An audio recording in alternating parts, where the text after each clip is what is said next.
కట్నం 50.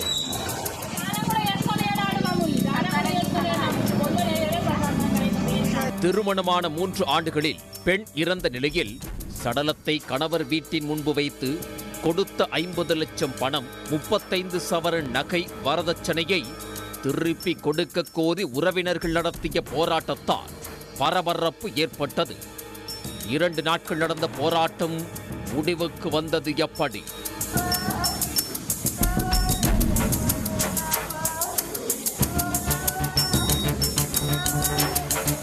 தெலுங்கானா மாநிலம் மஞ்சிரால் மாவட்டம் ராமகிருஷ்ணா நகரைச் சேர்ந்த சுரேஷ் நிலக்கரி சுரங்க நிறுவனத்தில் பணிபுரிந்து வருகிறார்.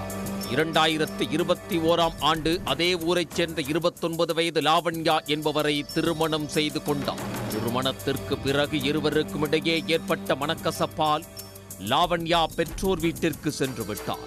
இந்நிலையில் கடந்த 16ஆம் தேதி லாவண்யா தனது தந்தையுடன் பைக்கில் சென்று கொண்டிருந்த போது ஒரு விபத்தில் சிக்கியுள்ளார். தந்தை சம்பவ இடத்திலேயே உயிரிழந்த நிலையில் மருத்துவமனையில் சிகிச்சை பெற்று வந்த லாவண்யா வியாழக்கிழமை இரவு உயிரிழந்தார். இதையடுத்து வெள்ளிக்கிழமை இரவு லாவண்யாவின் உடலை அவரது கணவர் சுரேஷின் வீட்டின் முன் கொண்டு சென்ற உறவினர்கள் தங்கள் பெண்ணை இறந்து விட்டதால் வரதட்சணையாக கொடுத்த 50 லட்சம் பணம் 35 சவர நகைகளை திருப்பி தருமாறு கேட்டு போராட்டத்தில் ஈடுபட்டனர்.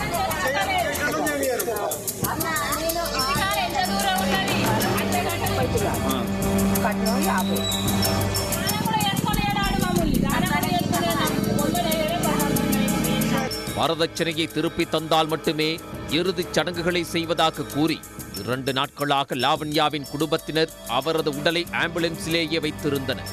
இதையடுத்து தகவல் அறிந்து சென்ற போலீசார் லாவண்யாவின் தாயிடம் பேச்சுவார்த்தை நடத்தி இறுதிச் சடங்கு செய்ய ஏற்பாடு செய்தனர். தொடர்ந்து சுரேஷ் குடும்பத்தினரிடம் பெண் வீட்டார் கொடுத்த நகை பணத்தை திருப்பிக் கொடுக்க போலீசார் அறிவுறுத்தியுள்ளனர். மேலும் தந்தை மகள் மரணம் விபத்துதானா அல்லது வேறு ஏதும் சதிச்செயல் உள்ளதா என்றும் விசாரித்து வருகின்றனர். உடனுக்குடன் செய்திகளை தெரிந்து கொள்ள சன் நியூஸ் பெல் ஐகானை கிளிக் பண்ணுங்க.